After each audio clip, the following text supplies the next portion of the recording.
Welcome to LOA Today. Walt Thiessen and life coach Wendy Dillard here. It's Thursday? No, it's Friday. It's better than Thursday. It's Friday, December the 1st, 2017. And Wendy, it's been quite a week. We've had our first full week of doing shows, and I don't know about you, but the high hasn't come down very much. Not for me either. Our inaugural week, I'm not saying that well, inaugural? Well, it's Friday. We're both having trouble with the words today, but that's okay because it's Friday. But it's been totally awesome. Totally awesome. I'm so grateful that you and I connected. You found me, but I had been looking for you, and we just didn't know who we were yet. And then once we connected, boom, it's been awesome. It has been. It's been fantastic, and I can hardly wait for next week, especially since poor Tom Wells had his debut this morning. And it was a disaster because the technology wasn't working properly. But we've got that part fixed. So hopefully he'll have a good second debut on Monday. But it's been technology fixing day. And fortunately, it looks like it's working now. That's the most important thing. It's all working properly. Well, there's one issue, but we're going to fix that on Monday. So it's working well. Let's just leave it at that. So anyway, well, first of all, I want to reiterate, if there is anybody listening live, right now we don't have perhaps lots of live listeners. We got tons of people listening to the podcast after the fact, the recorded stuff. But if you are listening live, feel free to call in and talk with us. We'd love to talk with you. Phone number here, 860-264-5432. And the topic I came up with for today, Wendy, was based on an article that I found at the website of the Australian Broadcasting Corporation. They have their own ABC. And ABC in Australia, ABC in Australia, they have a medical reporter named Sophie Scott, and she wrote an article that had a rather curious headline. And when I saw the headline, I said, that might be a good topic. The headline was, Why a Meaningful Life Might Matter More Than Happiness. Now, I don't know about you, but the first time I saw that, I said to myself, why do we have to pick? Why do I have to pick a meaningful life or happiness as great? Why does one have to be better than the other? And I think that's why I thought this would make a good topic. If it also gives us an opportunity. I like how for you it caused you to ask a question like, well, why do you have to choose? And for me, I'm still scratching my head going, what do I do with that? So I'm really interested in unraveling this as we open up the topic. Okay. Well, what the author did was she drew heavily on the work of an American who is an instructor in the field of positive psychology at the University of Pennsylvania, which is a kind of a hotbed of positive psychology. Her name is Emily Smith. I won't try to pronounce her middle name. Emily, if you hear this, please forgive me, but I don't do well with names that I've never seen before. And especially ones where the consonants don't go together in a way I'm used to. But Emily Smith has done extensive work, apparently, investigating what is a meaningful life and what's involved and what kind of role and impact it has on our lives and our communities. And when this particular author, Sophie Scott, did research regarding what Ms. Smith had written, she found that Smith had come up with 4 key elements of what she considers it to be necessary to live a life of meaning. The first is belonging. She says finding your tribe or developing relationships where you feel understood, recognized, and valued. That's belonging. The second one is purpose. Purpose is the feeling like you are doing something worthwhile, that you are using your strengths. And she points to a scientific survey that can help you identify your particular strengths. I'm not sure that you need a survey that's scientific, but okay. I guess it's better than unscientific. Sure, why not? The third point is storytelling. That's what I really like. Storytelling. We all tell stories about ourselves and create a narrative about our past, which helps us make sense of who we are today. Boy, we could probably do a whole show on that one. And then the fourth... kind of interesting that she put that in there as one of the 4 things. I think that's cool. It is. It's fascinating, and I think it's spot on, actually. And then the fourth one is transcendence. This means finding those awe-inspiring moments, whether it's being in nature or feeling you are part of something larger than yourself. You might feel this through meditation or yoga or something creative, such as music or whatever.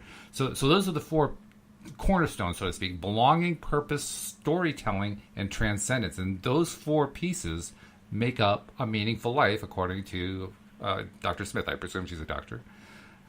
What do you think? I'm sorry, did you ask a question? I said, what do you think? Well, I like all those pieces. The storytelling one, that's the one I thought was pretty unusual, but as I'm thinking on it, I think what she's saying is, I mean, in terms of what creates a meaningful life, do we think that the stories that we've been telling or the narrations that we've been focused on about our past are things that we're liking or enjoying? That's where I think you could have a really long conversation devoting an entire show to just that one leg of the four legs, because I agree with you. I mean, I think most people have a lot of negative stories from their past, and we do have a tendency to keep repeating them to ourselves under various circumstances. And that actually doesn't serve us very well. So storytelling, it's like you say, it's an interesting thing to include, because storytelling is also about making up your own story, changing the story to what you want it to be so you can change your mindset about it. So you can actually look at it either way. Well, so in other words, what you just said is, if the story that you're telling doesn't feel good to you, and you begin to shift it into a story that sounds better and makes you feel better, you can take a life that maybe before didn't feel like it had much meaning and actually convert it into a life where you do feel like you have meaning. Right. Yes, exactly. And it's an art. That I don't know about you. Have you tried that much? I've tried it some, and it's awful hard sometimes to get off of, well, that's not what actually happened, and changing in my mind. No, I'm not trying to pretend that the old history isn't there. I'm just trying to change my way of thinking about it. It's sometimes it's resistant. When I started knowing Abraham, I listened to how they would reframe a story with such beauty and with such eloquence, and I thought, I want to do that. So I would try to do that, and oh my goodness, I felt like I failed every time. And like, this is hard, because I didn't realize how invested I was in holding on to what I thought was the truth, the factual, rigid, this is what really happened. And because I held so tight to what I perceived really happened, I had a hard time shifting it. Then I came to recognize how I was holding so tightly to what I thought was, and I started to kind of uncover how much of a premium I put on what my version of the truth was. And so I just kind of started asking questions of my inner being, of spirit, of the universe. How do I shift this? Because I know it's not serving me to hold on to this perception. Right. And honestly, Walt, I'm not exactly sure what I did or how I did it, but I know it was about 3 years later, after I had been listening to Abraham, constantly revamping stories. And I do remember 3 years before, I set the intention. I said, I am going to master artful storytelling. And like I said, I didn't know how that was going to happen. But 3 years later, I was listening to like the same CD when I remembered, that was the intention I set. And I went, I have become an artful storyteller. And I can pretty much turn any story around. Now, I can do it for anybody else, like almost on a dime. Doing it for myself is coming easier, but from time to time I have a story that I feel like I'm really invested still in where I am, and it's not working for me. So then I have to poke around and ask more questions. And once I get the recognition, I just got to ask some good questions, then new information starts to flow. But, it's not an art form that I was ever trained in growing up. I was kind of trained in, I had parents, especially my mother, who was all about the facts are what the facts are, and that's the truth you have to report, and it's what you have to say over and over, because that's the truth. And so that's how I grew up, and so that's why I think turning things around didn't come so naturally, but I think they do now, because I've been really putting a lot of effort on it. Oh, I agree. I mean, it was hard for me, too. For very much the same reason, because of the way we're trained when we're growing up and when we're brought up, and to learn and even test and try the idea that I can change the story. Really, that's a lot. That's a lot to overcome at first. Eventually, it's not so difficult, but early on, it's like, wow, are you really allowed to do that? You know, I was listening to an Abraham CD a while back, and the guy who was in, they call it the hot seat, whoever the participant is that's asking Abraham questions. Right. He was doing such an incredible job of storytelling that I was sitting there as I'm listening going, is he talking about the future or is he talking about the present? And the more details he added, the more I couldn't tell, because I thought when he started his conversation, he was asking a question about the future. But then as he talked more about it, he was using all these present tense verbs. And then it was really funny because Abraham said to, okay, everybody who's listening, you probably have no idea if he's talking about the present or the future. And everyone is like, yeah, we don't know. Well, it turned out he was talking about the future. But he was so artful at talking about it with present tense. Abraham said there's no doubt that this is going to be three-dimensional manifestation almost immediately. And I'm like, whoa. Yeah. I want to be able to do that. So Yeah. that was like my next level. And I've had to overcome some challenges in how I could talk about the present, or I should say, how I could talk about future manifestation in present tense without feeling to myself like I was lying or deceiving myself. And so do you want to know how I was able to make that shift? I'm just sitting here on pins and needles. Tell me. Well, I thought, I've heard Abraham say this many times, that when you have had a contrasting negative experience, in the moment that happens, at the same time the solution is born. Well, the solution at this point in time is existing in vibrational reality, even if it's not in our earthly three-dimensional reality. As I pondered... The first thought going to my mind is, okay, well, it doesn't do me any good over there. Well, and so this is what I did. I went, well, I do believe in what Abraham says. I do believe that my source being is holding on to many things that I have been desiring. Okay. I do believe that very strongly, and there's nothing in me that sways or doubts on that point or perspective. So I thought, okay, if the solution is born in the moment the problem occurred, then my truth, and this is what I said to me, my truth is that in vibrational reality, this thing that I want is already done. And so if I speak in present tense, saying this thing is already done, like let's say I need or want a new car, and I say, my new car is already parked in my driveway, I can say that in present tense because as I'm focused on what my vibrational reality is and what my inner source being knows, I know that to be true. And so in my mind's eye, I shifted my present tense truth to what is happening on a spiritual plane. And I believe that is true as to what's happening on a spiritual plane. And so that kind of dissipated me focusing on the what is in this three-dimensional physical reality. I'm like, I'm not going to talk about my three-dimensional reality anymore. I'm going to talk about what's in my vibrational reality, because that is present tense. That's cool that you were able to make that shift like that, because that's not necessarily an easy shift to make, but you did it. And the way you did it was, again, very cool. I think one thought that comes to my mind is I went through very much a similar kind of transition, although my transition, obviously I have different experiences, so my transition was a bit different too. Mine happened because when was it? It was almost 10 years ago, about 9 years ago, I decided for the first time in my life to write a novel.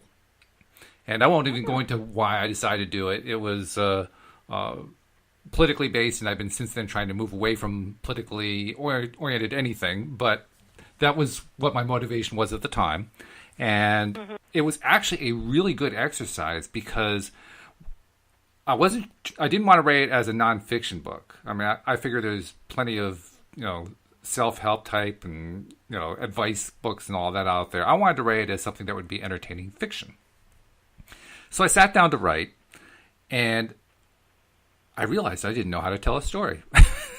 How do you do it? I had no idea. I mean, I had some small idea, but, certainly not enough to grasp the bull by the horns and start writing it.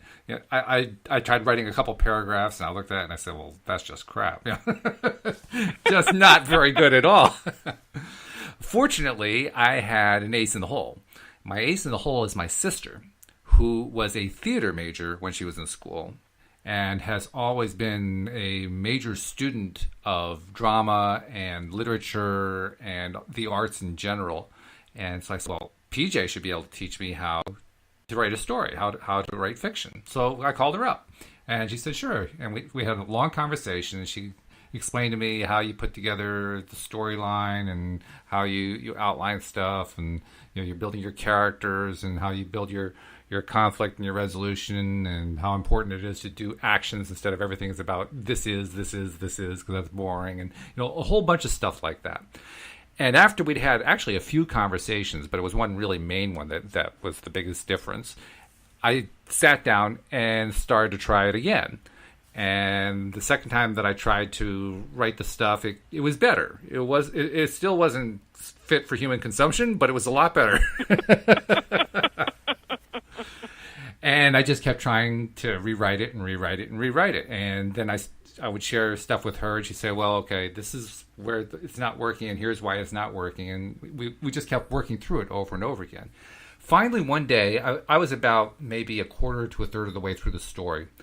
And I don't know exactly why, but somehow what she'd been teaching me clicked in a way that it hadn't clicked before. And all of a sudden, I started writing this action tale that was actually pretty good by the time I was done with it. I mean, even at this early stage, it wasn't all that great, but it was at least an action tale, and there was stuff going on, and there was actually a car chase even in it. Wow! Yeah, not bad for somebody who didn't know how to tell a story. So, right. So I'm learning how to weave this stuff together and running it past her, and she's saying, okay, do this, do that, skip that, move that, all that kind of thing. And you do that often enough and long enough, you actually start to learn how to tell a story. So that by the time I was done, I actually had a pretty good novel by the time I was done. Now, it didn't sell many copies because I don't have any kind of an agent, and I didn't have any mass market to sell it to. So I probably sold 20 copies of it. But the good news is that the people who read it liked it. They enjoyed it. They thought it was a good read. And especially considering that the subject matter had such a political/economic slant to it, shall we say, which makes it really tough to read a novel, let me tell you. Despite the fact that I had that, they still liked it. I said, okay, well, then I guess I did pretty good on it. That was a great experience. Hey, Walt, I just want to stop and acknowledge, you took the time and had the perseverance to not only learn storytelling, but then to use that in writing a book. Yes. That in itself, how many people have we heard, one day I'm going to write the great American novel, and they never do it? You did it. I did it. Yeah, that's true. And it was a good experience. That's a big deal. I mean, it took a year out of my life, but it was well worth it. I learned a lot about myself doing it.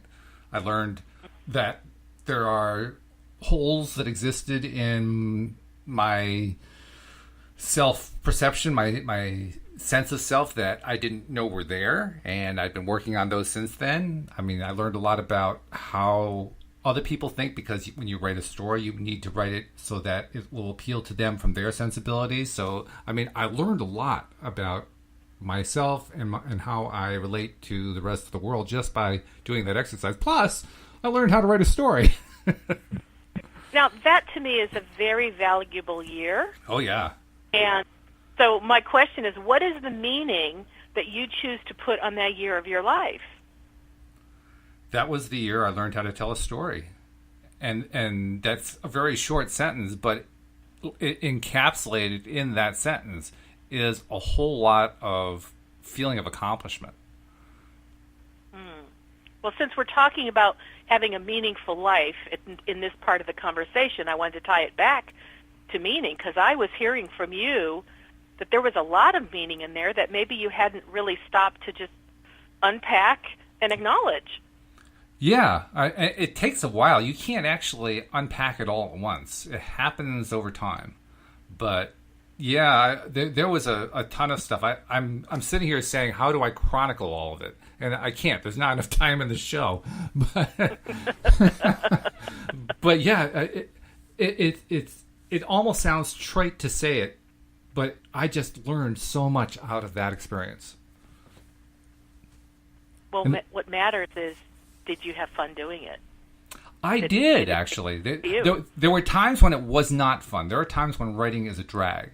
There were other times, and they coincided with when the story was getting really good, that the writing was fun. When the story isn't moving along as fast, it can be really tedious. When the story's moving along, man, you can hardly get the words down fast enough. It's true. It's an amazing phenomenon. It's almost like you're living your own movie. Cool. Yeah. So, which was more important, the happiness or the meaning? I don't want to try to separate one from the other. They were both there in large quantities. For me, it's all one package. Now, I don't think you finished the article because we jumped off and started talking about the meaning part because that was interesting to me. But wasn't there a contrast that had to do with happiness? Yeah, she was contrasting it with an earlier article that she had written called Road Testing Happiness. And she actually didn't spend a lot of time building that part out. It's only 7 or 8 paragraphs or something like that.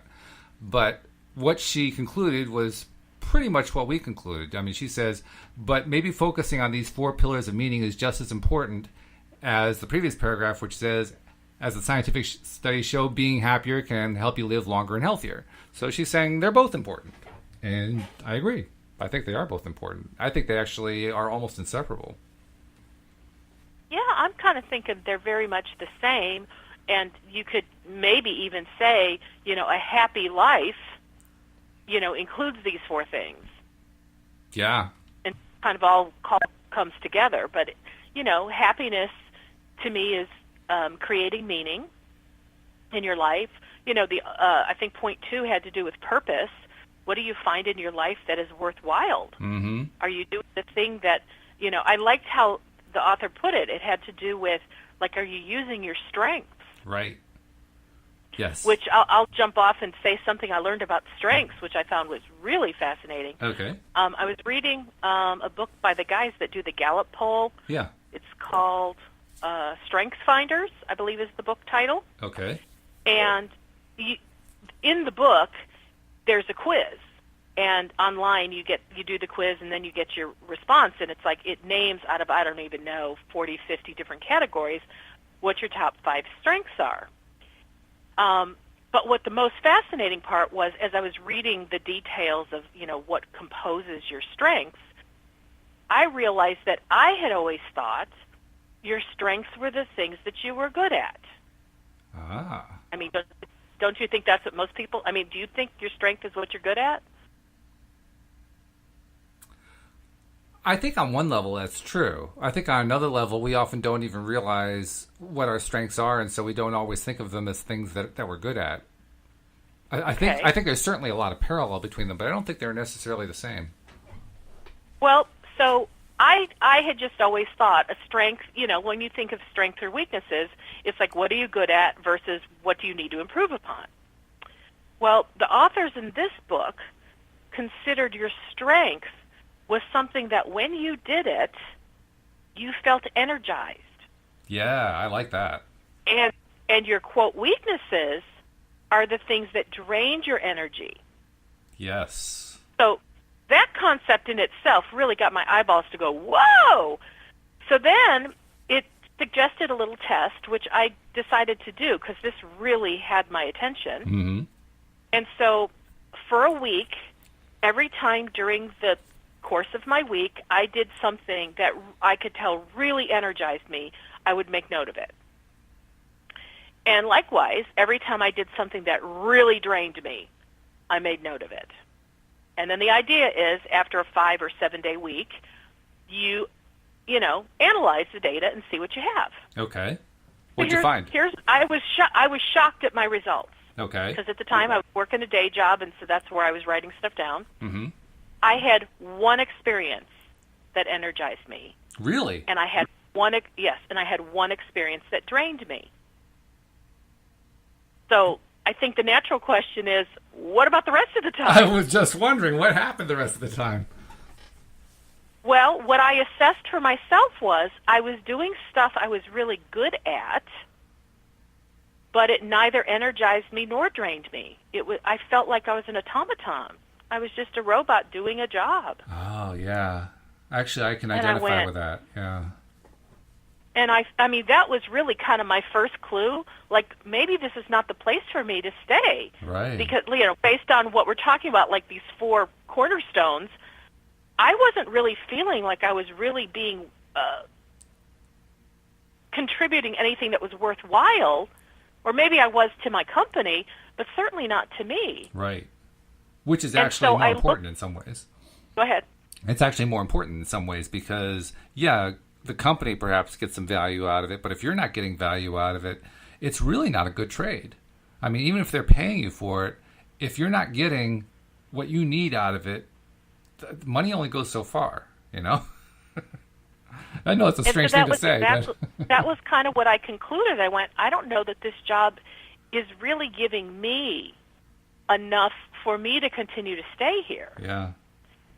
And then I did look at the one thing that drained me, and then I looked at the one thing that energized me. Mm-hmm. And I honestly, right now, I can't think of the thing that drained me, but the thing that energized me is I had a 45-minute call that week with my HR department. Uh-huh. And the purpose of the call was to just consider, are there any other positions at this company that I could possibly move into? Ah.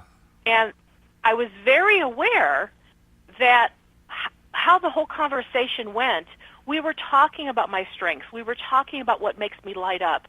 I was saying, and I love to do this. I love to train. Any opportunity I have to teach, I'm all over it. I'm good at spreadsheets. I love numbers. I love to analyze data. And I just was talking about the things that I really, really enjoyed. And I also recognize I love to talk about possibilities. Mm-hmm. Because HR would feed back to me, well, there is this job opening for blah, blah, blah, blah, blah. And I was like, ooh, maybe I could fit into that. And I just love to think about what's possible. And, oh, my goodness, I remember when I got off that phone call, I was disappointed it was only 45 minutes.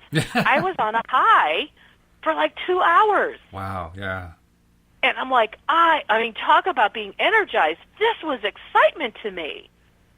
And I went, wow, and I recognized I need to be in some kind of environment or in some kind of job where I get to talk about the possibilities of the future, where I get to spin some tale about what could be. Right. In that environment, I shine, I light up, I'm excited, I'm happy, I'm passionate. I feel like I'm on fire in a good way. Yeah. So anyway, it was just really fascinating to me, and I have not forgotten it at all. That was probably, 8 years ago that I read that book and I learned this. And I've now coined my own phrase, what comes natural to you is breathing. And when I'm teaching or training, it comes as natural to me as breathing. Okay. I don't require forethought. I don't require preparation. I just open my mouth and I go. It makes sense. And not only is it easy, which that kind of puts it in the strength category, but it energizes me and just it fulfills me on so many levels. Mm-hmm. Yeah. And that, to me, is how I know I'm doing my purpose. This is really touching on something that is highly motivating and highly meaningful to me, because actually for most of my working life, I ended up doing jobs not because I loved them, but because I was good at them. And it may sound strange to some people, but just because you're good at something doesn't mean you love it. There are a lot of things I'm good at that I don't love. Yeah, that's what I found through this book. Yeah. Yeah. In fact, that's one of the big motivators for me with this podcast. Because for the first time, really in my life, I found something to do that I absolutely love. I can hardly wait for our next podcast every day, Wendy. I mean, it's just, we got a weekend coming up. Oh, no, I have to wait 2 whole days. Oh, no, good. I get to do one with David on Sunday. It's almost like an addict, you know? But it's such a new experience for me because for so long I was in the other role. And what makes it even worse than the other role, the one where you're just doing the job because you're good at it, is it wears you down in ways that you don't even necessarily notice. I would say in the last 2 to 3 years in particular, for many years I was doing website development and online marketing and stuff like that. And within the last couple of years, without my even being aware of it, I came to realize that it was almost like going to the dentist. It was that unpleasant to me. I was doing it, I had to do it, but it just wasn't fun anymore. And when it came, very, very recently, when it came down to sitting down and writing some code or something, I wanted to be anywhere but sitting at the computer doing that. Anything else, please, anything. Well, and it's very possible to be doing something and love it for a while or for a long time, and then after time, it loses its fizzle. I'll take your word for it. I don't usually get that opportunity based on my life in the past. I'm hoping that I get that opportunity in the future and present, but that's not been my past experience. My past experience has been about doing stuff I didn't love at all. I was going to say, I don't know if I shared this with you, but I was a costume designer for 15 years. Yes. And when I first was doing it, I mean, oh my God, it was so exciting to me. I was freelancing. Everything was new. Everything was exciting. I was meeting new people. I was doing new designs. I got to be out shopping all the time. I was in my car. I was listening to fabulous personal development stuff while I was driving. I got to incorporate visiting friends in between my days. Once we were doing live shows, it was fun to hear the audience applause, and I was involved in fast changes, so there was a lot of fast pace going on. And I mean, every aspect about it that I could think of was truly dynamic and so met my need for fulfillment like you would not believe. Wow. That's pretty good stuff right there. Yeah, it was really cool. And I was a freelance designer for 10 years. And then it was starting to get a little rote. It was starting to feel like there wasn't as much variety because I'd done all this stuff already. Mm-hmm. And we were reusing the costumes I'd already created. Oh, yeah. And I was working with the same cast of characters, so it wasn't like I was meeting new people. Right. And so even making time to go to lunch with them, you know, before a dress rehearsal was like, you know, I've got other things to do. I'll show up later. And so I needed to re-energize myself because it was not fun anymore. So somebody I had known when I was working at a costume shop, he and I became partners, and we started a costume manufacturing company. So now it was something new. It was something, you know, I love to talk about what's possible for the future, and we were re-envisioning what could happen, and we started doing that. And now that was exciting again, and it was a whole different ball game. Okay. And then, you know, probably around year 3.5, 4, I'm like, well, it reinvigorated me for a short time, but it's just not doing it for me anymore. And by the end of 5 years, I just had a sense of I'm done. I absolutely could care less about anything that has to do with theater, costumes, or any of it. I'm just so over it. And I remember thinking, can I retire? I think I'm too young to retire. Is it okay to retire? And if I do retire, what do I do next? Right. So, you know, long story short, I did retire from that. I put away all things costuming, and I moved on. But I realized this was something that just so enthralled me. And I remember in my first couple of years, my best friend said to me, oh, my God, Wendy, how can you work so much?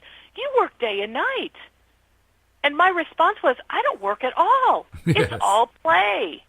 I mean, I'm playing all the time. And, yes, it's fun. I get paid for it. But when it stopped being play and it started feeling like work, that's how I knew something big had shifted.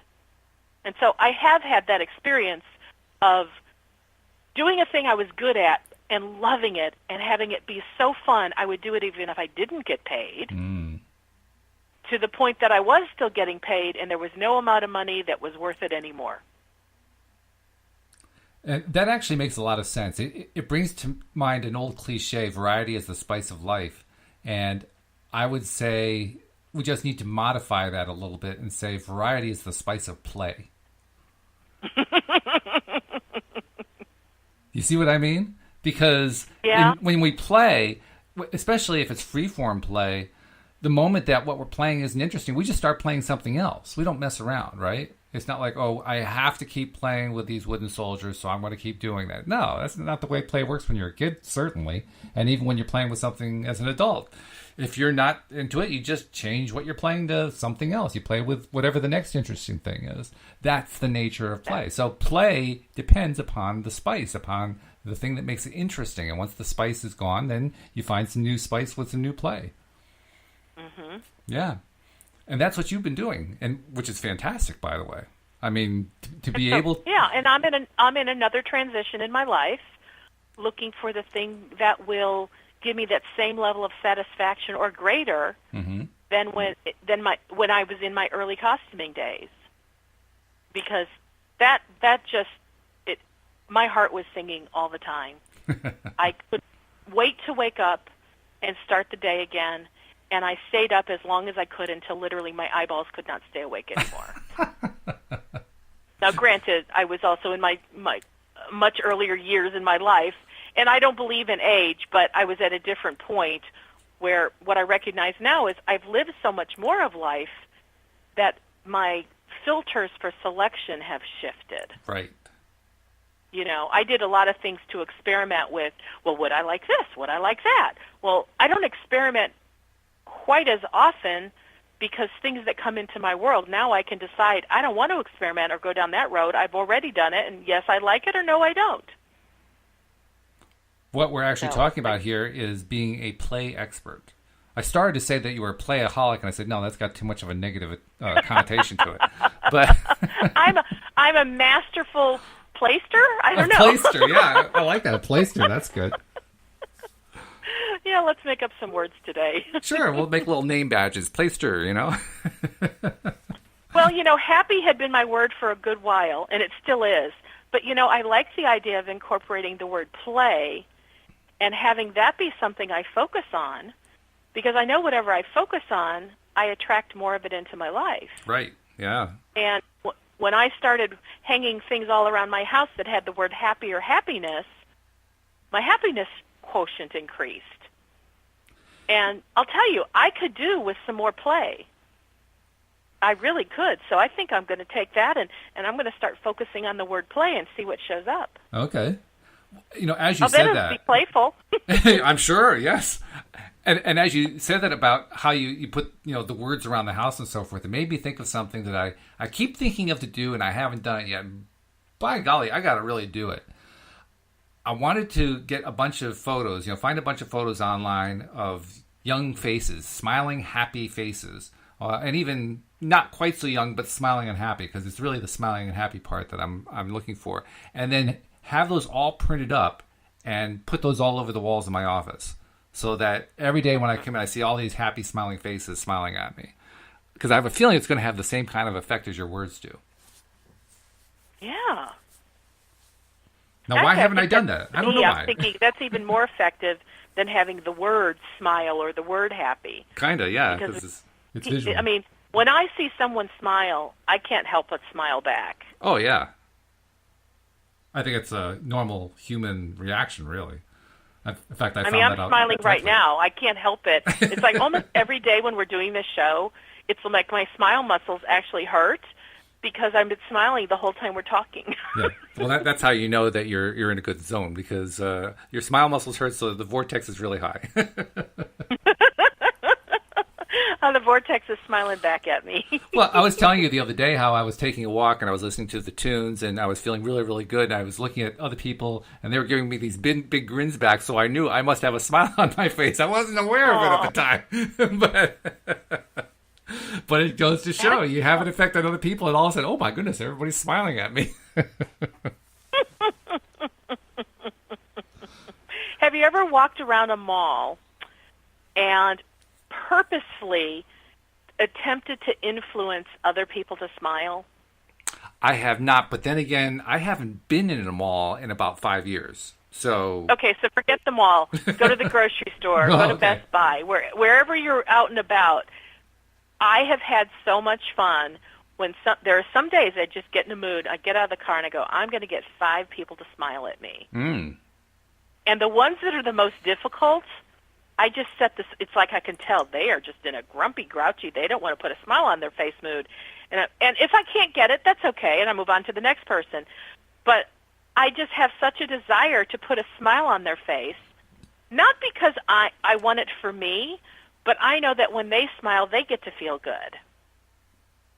That's and true. I like to be able to influence that if at all possible. Mm-hmm. So I don't know. It's can't say- worthwhile for you or anybody who's listening to just take the smile challenge and see if you can put the smile on 5 people's faces today. We have the smile. The gauntlet has been tossed down. See if you Only can if smile. it feels good to you. Don't do it if you think it's a should, because I don't like the should. No, of course not. I'm being silly about the gauntlet. But I can't honestly say that I've ever tried to do it as a challenge and followed through on it. I remember once or twice saying I was going to do it as a challenge to myself, and it didn't really work. But what I do is there are many days where I'm in the store and I see, the usual moderately unhappy faces, we'll call it that. And I just feel motivated to greet some people. So smile, hi, how you doing? Smile, hi, how you doing? And just, do that as I'm going through the store. Not as a challenge, just because I want to, bring a little happiness to them. And you're right, that does produce some interesting results. Sometimes they just don't pay any attention. Sometimes you get what I call the eye flick. You know what I mean? That's the person who is so absorbed in being miserable, but they did notice you, so they give you a little flick of the eyes and they look away. Yes. Well, have you ever noticed how many people cannot look at you when you walk by? Yeah, they turn the eyes down. Yeah. Or they just want to pretend that you do not exist. The one thing that makes it easier for me is my height. I don't know if I've told you. I'm 6'8" tall, so I'm pretty darn tall. Oh my gosh! No, Yeah. You didn't tell me. Yeah, I'm pretty tall, and so I tend to get attention anyway, just because of my height. So I can be walking through the store. Most often, it's going to be a kid, and the kid's going to say, "Wow, mommy, he's tall," and the mom says, "Shh, don't." Really, look at that giant. So I don't have a whole lot of trouble getting people to pay attention to me in the store, just because all I have to do is walk by and they say, "Oh, wow," But so when they're walking by and then I give them a smile, it's almost like I let them off the hook or something because they knew that they were looking at me. Now they feel better about it. So it's not so hard for me to do it. So this idea that I have about smiling at others, to me, is such a win-win, because when I set the intention, whether I call it a challenge or it's just something fun to do, when I set the intention that I want to smile at people, first of all, I'm getting to feel good, because you can't not feel good when you're smiling. True. And the second thing is, if you can put a smile on someone else's face because you just happened to walk by or because you smiled at them or for whatever reason, it's a win for them, because now they have a moment to feel good. That's right. Yep. And sometimes I like to make up stories, like somebody who's having a hard time, smiling and they don't want to look at me. I'll just make up a scenario in my head about how they've been having just a really rough day, and what they didn't yet know is they really just needed to have somebody arbitrarily, out of the blue, smile at them so it can kind of distract them from feeling so unhappy. Mm-hmm. And I want to be the person, hey, I can influence, can't I? Sure, why not? Every reason why you should do it. Yeah. Because it's good for you and it's good for them. It's good for everybody who's involved, really, when you think about it. Good for everybody. So I like your idea of finding a bunch of smiling faces and just, plastering them all around your office environment, because I think that would absolutely put a smile on your face every day. I'm hoping that just because I said that, I'm going to say, okay, now I'm going to do it. Now I'm just going to get it done. Because I've been saying this to myself for like the last year and a half. I figure it's about time I got the thing done, But what you're talking about, What you're talking about with Okay. people in the store and making them smile, my wife is really, really good at that, particularly with crying children.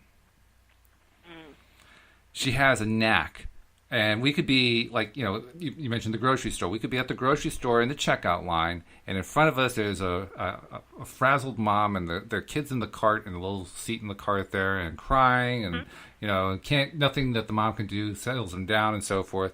And Louise will just look at him, and as soon as he sees that she's looking at him, he stops, and just look on his face, and she keeps looking and she's smiling at him, and he just looks some more.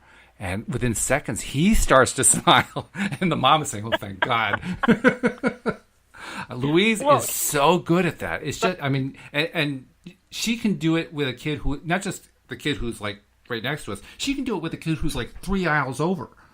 And she'll just look at the kid, and all of a sudden the kid will just snap the head right at her.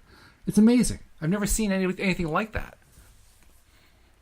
Well, when I think about, because, every time you go to the grocery store or at a restaurant, it's so common, or in the airport or on an airplane, there's somebody crying because, hey, that's part of being a kid, right? Sure. Because they're asking for what they need, and the parent is going, I'm not quite sure what it is I can give you. I don't know what you need. You need to use words, and you don't have words yet. That's right. But what I think is fascinating is that people around a crying child have such a powerful impact on whether that child continues to cry or whether they stop. Mm-hmm. And you just brought up the situation where it sounds like your wife's intention is to just connect with that child in a way that the child will just be able to, come into their own sense of well-being. Yeah, literally, the way she explains it to me is she's trying to say with the look on her face, I see you. Yeah. I see you. I am aware of your existence. I recognize you. I see you. Which is such a beautiful acknowledgement of another human being. Mm. And oftentimes, no disrespect at all to parents, but oftentimes a parent is just so overwhelmed by all the things that are going on in their life, and the last thing they need to do is have their kid cry because they're like, oh my God, what else do you want now? Not to mention, you can't always figure out what it is that the child needs or wants when they're crying. And plus, there's also a frustration when it happens in public, too, because when it's in public, now it's embarrassing on top of everything else. Exactly. But what I was going to add is, on the flip side to what your wife is doing, is if people around this crying child are really frustrated or angry or don't like what the parent's doing or not doing or whatever, oftentimes people don't realize they're adding their resistance. Yes. And that child oftentimes is feeling that too. And it actually exacerbates the crying. It does. And so what I know my intention when I'm around a crying child, I just ask, is there something I can do to contribute to this child right now? Mm-hmm. And some days I get a yes, and I'll know what to do, whether it's smile or just sit quietly. And other times it's like, no, just let the child be. And that's kind of like one of the points we talked about yesterday on one of the universal laws about I am who I am and allow others to be who they are. And when I feel like there's nothing specific that's being required of me or asked of me to intervene on this child's behalf, kind of like what your wife was doing, I just, in my own mind, I acknowledge that this child is asking for something, and this child deserves to be answered. And the answer is there, because in the moment they ask for something, the solution is always given. Mm-hmm. It's true. And so I just sit in the quietness of everything's okay. Nothing's broken. No need goes unmet unless they choose to close themselves off to receiving it. But, all is well in the world. And so I like to be a part of being an influence for good in any given situation, but that's kind of something I do when there's a crying child, because I do know I have influence power. Sure. Absolutely and you do. Abraham says that one person being aligned to source energy in their state of well-being is more powerful than 1 million that is not aligned to source energy. Yeah, I think that's true. And by the way, I've also tried my wife's technique. Once she explained to me what she was doing, I've tried it a few times. And I found it's about 90% successful for me. For my wife, it's 100% successful. I've never seen her fail at it. For me, it's 90% successful. And really, all I ever do is I just do what she told me to do.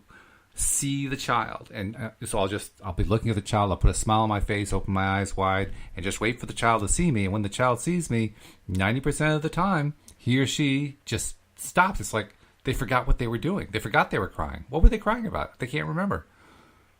It's amazing. But that concept is so rich. I think there's not one human on the planet that doesn't desire to be seen and acknowledged. I think that's true, and I think it's also true that when we try to apply the same technique to non-children, to adults, the result may not be as positive because adults have learned so many ways to shut down from their own happiness.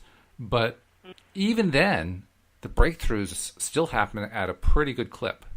It's pretty remarkable. I hear those prescription things that you get on the commercials that says, and your results may vary. Your results may vary, right? But unlike what the commercial says, do try this at home. Right. It's like, if you have been trained as a child to shut down when other people look at you, this technique may not work. However, if you are highly susceptible to outbursts of happiness, this may work exactly right for you, and you don't even need to ask your doctor about it. Meanwhile, there are patent attorneys who are just scratching their heads saying, I don't know what to do with this.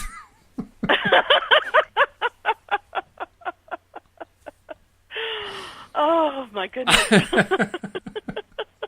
I don't even know where we are anymore in reference to our topic. I just know we've been having a good time talking. Well, actually, we've been pretty much spot on with the topic, because the topic was a meaningful life and happiness and what's the relationship between the two of them. That's pretty much what we've been talking about here. So we haven't deviated all that far. We just haven't actually mentioned the topic lately. But other than that, we're right there. Well, I know we've talked a lot about points number 2 and 3. Remind me what point 1 and 4 were. 1 was belonging and 4 was transcendence. Ooh, transcendence. That's a very cool word. It is, yes. So transcendence, this means finding those awe-inspiring moments, whether it's being in nature or feeling you are part of something larger than yourself. You might feel this through meditation, yoga, or something creative such as music.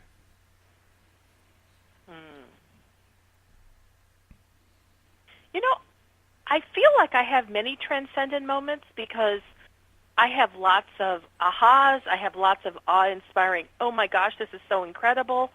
But I haven't had one of those transcendent moments where you stare into a sunset and just feel that rush of excitement. I haven't had one of those in a while. Maybe because I haven't stepped outside and stared at a sunset in a while.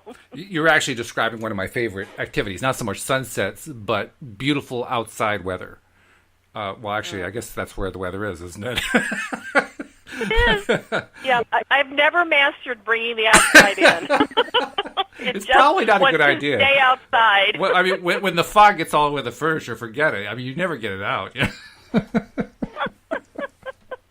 As a matter of fact, speaking of outdoors, so my nieces were here over the weekend, and one of them is a brilliant photographer, and she was going to take some new headshot pictures for me.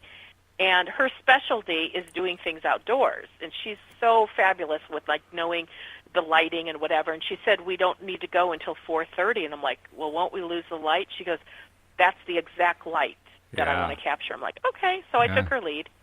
And what was so funny is we could not control the breeze.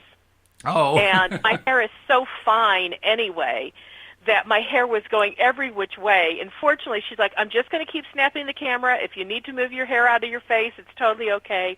But we laughed most of the day because we were just sort of fighting against the wind. And after a while, it's like, let's just go with the breeze. And some of my favorite pictures were ones where you could tell that there was a breeze blowing. And I went, even though it's a still photo, there's a feeling of motion in it. Yes. Because hair only looks that way because wind has blown it that way. Mm-hmm. You know, nobody like prints their hair and goes, make it look like this. And I went, oh, that's really cool. So that to me is like, I couldn't bring the outside in, because normally I prefer, like, in order to get my hair coiffed exactly the way I want it, you have to do it inside. Mm-hmm. But, you know, it totally worked. I worked outside, and we just had so much fun being outside in a beautiful day and being near a pond and ducks and the outdoors and, you know, the orange leaves from the changing leaf colors. And it's like, okay, so maybe I did have a transcendent day, and I just hadn't acknowledged it yet. Well, you just did, so that's a good thing. And by the way, pick out one of those photos that are really, really good, and we'll use it on the website, because I need to have a good photo of you anyway. So grab a good one that really shows the motion and so forth. Well, and I'm glad that I won't have a full-length thing, because I'm only 5'7", and if you're 6'8", you know, your head's going to be way taller than mine. So I know you'll Photoshop them in so that you can have us a little bit on a more even keel. Oh, that's the beauty of Photoshop. No one can ever tell what the height is, because I always put the heads at the same level, so everybody's the same height. That's good. Oh, yeah, what's the point of having Photoshop if you can't level off the heights? I mean... There you go. Yeah, it's true. Photoshop is a wonderful thing. You can misuse it, you can abuse it, but boy, it can also make life really much better. You can, and by the way, it's a great visualization tool, Photoshop. Like, for instance, if you don't like the way you look in a certain way, you can use Photoshop to reshape it, turn it into what you want it to be, and then put that up on your wall and see it. I mean, I know that even magazine covers where you have the most beautiful, slender, perfect-skinned individual, they still Photoshop it. Oh, yeah, there aren't any actual people like that, what you see on those magazines. There are no real people. Yeah, no real people are on magazine covers. The only way you can get to that is with Photoshop or an equivalent. That's just reality. And before Photoshop, it was airbrushing. Yes. And for people who don't know what airbrushing is, it's kind of what it sounds like. It's paint that gets blown in the air. So tell me some more things that feel transcendent to you. Transcendent. Well, I keep coming back to it, but doing this show. I mean, seriously, every time that we do this, it's better than meditating. It's better than yoga. I mean, it's just like, it's climbing onto a rocket and seeing how high it's going to go. That's about as transcendent as I can think of at the moment. So in a simplistic way, what I'm hearing is it's lifting you up. Yes. It's uplifting. That, to me, would be the transcendence, which is taking you from where you are and giving you more. Right. Exactly. Very cool. Well, you know, if we define it that way, I would say I probably experience a lot of transcendence. Sure. I just don't use the word very often. Yeah, well, you don't think about it that way, and who would? I mean, most of the time we're just living. We don't need to put the label, well, that's transcendent. It just doesn't work with the flow of the thing. I use the words breakthrough and aha moments quite often. Okay. You know. Okay, so tell me again what number one was of the number one is belonging, although we're going to probably have to draw to a close because we're down to about a minute and a half. So 10 seconds on belonging. What did you want to say about belonging? It's important. I do love the feeling of belonging, but you know what? We'll have to do a whole show on that one. Okay, that sounds good. Before everybody leaves, I do want to remind you, if you have not yet subscribed to our podcast, first of all, it's free. Second of all, it's easy to do. You either go to the website, loatoday.net. In fact, if you're listening live, you're already there most likely. Just scroll down, you'll see the button. You can also do it through Apple iTunes, or you can subscribe if you're on an Android phone with Google Play. So whatever you do it, please subscribe. And if you're listening to us on PRN, subscribe anyway, because it's always great to have the next show or the previous shows on your phone, even when you're not listening to PRN. So please subscribe. And Wendy, how can people reach you if they want some coaching assistance? They can come to my website at wendydillard.com. That's about as simple as it gets. Wendy, it's been a pleasure as usual. I can't wait till next Monday. You got it. See ya all, everybody. All right, we'll see you all next time here on LOA Today. Goodbye, everybody. Bye-bye.